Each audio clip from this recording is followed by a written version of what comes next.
SS Bharat में आपका स्वागत है। मैं दिलीप शास्त्री आप सबों का स्वागत करता हूं। सबसे पहले अपना आप परिचय दीजिए। जी, सबसे पहले तो एसएस भारत के दर्शकों को मेरा दक्षिण तेलुआ पंचायत के उम्मीदवार श्री सुंदरम कुमार की तरफ से सब किसी को नमस्कार। मेरा नाम सुंदरम कुमार है। अच्छा, आप ये कौन सा वार्ड है? ये वार्ड नंबर 4 है। अच्छा, वार्ड नंबर 4 है जी आप मुखिया प्रत्याशी है जी। तो मतलब ये पहली बार आपके फील्ड में है कि इससे पहले आप कभी मतलब फील्ड में थे? जी, ये चुनाव में मेरा पहला मौका है और पहली बार मैं चुनाव में आया हूँ। तो मतलब पहली बार आप चुनाव में आए हैं। जी, तो सबसे पहले जो आपके पंचायत में पूर्व जो मुखिया हैं उनके कार्यकलाप से आप संतुष्ट हैं? सामान्य तौर पर कोई एक उम्मीदवार जब चुनाव में हो तो किसी जो वर्तमान में मुखिया हैं उनकी वो तारीफ नहीं कर सकता है, लेकिन क्योंकि चुनाव सामने है तो जन भावना और जनता का वोट भी इस चीज़ को तय करेगा कि वो कितना खुश है नहीं। लेकिन मेरे दृष्टि से मुझे ऐसा लगता है कि पंचायत में जिस हिसाब से आज मुखिया को या पंचायत प्रतिनिधि को शक्ति पावर दिया गया है उसके अनुरूप मुखिया जी खड़े नहीं उतरते हैं, मेरा ऐसा सोच है।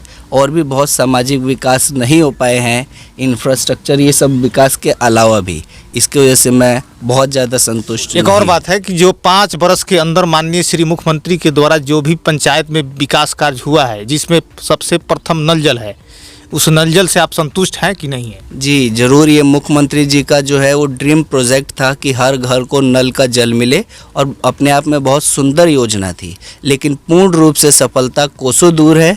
क्योंकि आप 16 नंबर वार्ड और विभिन्न वार्डों में देख सकते हैं इस पंचायत के, जहां अभी तक पानी की एक बूंद की दर्शन भी नहीं हुआ है।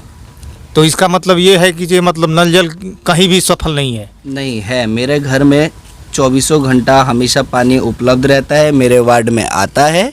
मैं ये नहीं बोल रहा हूँ कि मेरे घर में नहीं आता है, लेकिन पूरे पंचायत में ये सफल नहीं है, मैं ये सवाल रख रहा हूँ। अच्छा, इंदिरा आवास के संबंध में आपके पंचायत में कितना इंदिरा आवास बना है? जो भी बना है उसमें लूट खसोट इस समय हर पंचायत की स्थिति ऐसी बनी हुई है, तो क्या आपके पंचायत की स्थिति वैसा ही की वैसा ही है कि कुछ बेहतर है? जी, सरकार की योजना के अनुसार 2022 में हर किसी को घर हो, जिसके तहत काफ़ी इंदिरा आवास, प्रधानमंत्री आवास जिसका अब नाम हो चुका है, वो आया है और काफ़ी हद तक लोगों को सफलता भी मिली है, गरीबों ने अपना घर बनाया भी है। लेकिन इसमें भी पूर्ण रूप से जो सफलता मिलनी चाहिए, जो आम जन गरीब झोपड़ी वाले लोगों को भी घर मिलना चाहिए, वो भी सपना अभी साकार नहीं हो पाया है और सफलता इसमें भी कोसों दूर है। अच्छा, आपके वार्ड में जो डीलर हैं उनके द्वारा जो राशन फ्री प्रधानमंत्री पीएम के द्वारा जो आता है उसमें कटौती की जाती है कि नहीं की जाती है?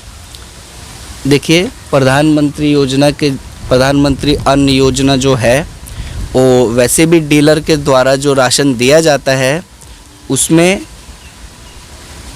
अच्छे ढंग से काम हो रहे हैं। थोड़ी बहुत कमियां जो होंगी या हैं उन्हें भी दूर कर लिया जाएगा, ऐसा मेरा आशा है।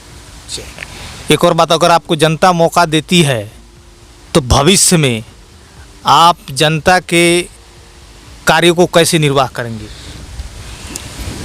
जनता के कार्य, जनता की समस्या को बस समझना, इतना ही जनता का कार्य है, इसके अलावा कुछ नहीं है। जनता की समस्या है कि अगर वो मुखिया जी के घर पे साइन करवाने आता है तो उसको साइन हमेशा उपलब्ध हो जाए। इसके लिए अगर मैंने समय तय कर दिया कि रोज़ मैं सुबह 6 बजे से 9 बजे तक अपने घर पे मिलूँगा तो जनता का समस्या दूर हो गया, यही उसका काम है।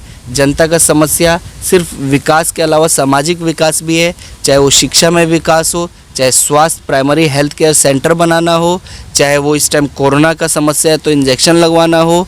मतलब शिक्षा, स्वास्थ्य, शराब बंदी जैसी योजनाओं को पूर्ण और अच्छे लागू करने के अलावा जनता के समस्या को काम करना, समझना मेरा कार्य होगा। इसके अलावा कोई खास कार्य की मैं सपना नहीं दिखा सकता हूँ। अच्छा, अगर आप जीतते हैं तो आपका 5 वर्ष में मैनिफेस्टो क्या रहेगा? 5 वर्ष में जनता के लिए क्या करना चाहेंगे? वैसे तो बहुत कुछ है बताने के लिए, लेकिन चंद मिनटों में सब कुछ बयान नहीं हो सकता। मैं 2-3 चीज़ें बता देता हूँ। एक तो मेरा जो अपना एक मैनिफेस्टो है, अपना सोच है कि इतने हर सरकारी योजनाओं से वृक्ष लगाए जा रहे हैं लेकिन वो पूर्ण रूप से सफल नहीं है। मैं चाहता हूँ कि अपने कार्यकाल 5 साल में कम से कम 50 लाख पौधों को और फलदार वृक्ष हर एक घर दूं, ताकि वो बिना किसी लेबर, बिना मेरे देख रेख के वो बढ़ेंगे और पूरा पंचायत हरियाली से भरपूर होगा। और मैं एक एक घर पे जाके भेंट करूं, मिलूं और देखूं कि किसका घर झोपड़ी का है तो उसे इंदिरा आवास दिलवाऊं, प्रधानमंत्री आवास से लाभान्वित करूं, किसका घर रसोई गैस नहीं है तो उसे गैस चूल्हा दिलवाऊं, किसके घर के राशन कार्ड की ज़रूरत है राशन कार्ड बनवाऊं, कौन वृद्धा पेंशन योजना का लाभुक हो सकता है उसे ये लाभ दिलवाऊं।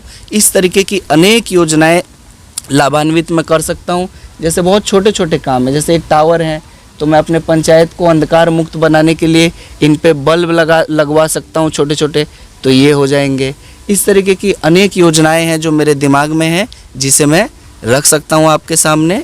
अगर समय भारत को बहुत बहुत धन्यवाद करूंगा और मैं बहुत साधुवाद दूंगा उनके इस कदम को, उनके इस पहल को, कि इससे क्या होगा, पंचायत चुनाव में जो भी अपने उम्मीदवार होंगे वो सोच सकेंगे, वो अपने को समझेंगे कि हमें पद जो है वो मिलने जा रहा है, कुछ बहुत अच्छा और बड़ा पद मिलने जा रहा है, जिससे हमें मीडिया भी इंटरेक्ट करना चाहता है, अपने जिम्मेदारी और जवाबदेही में वो अव्वल। चलिए, आप जनता से कोई आप मैसेज कोई देना चाहते हैं?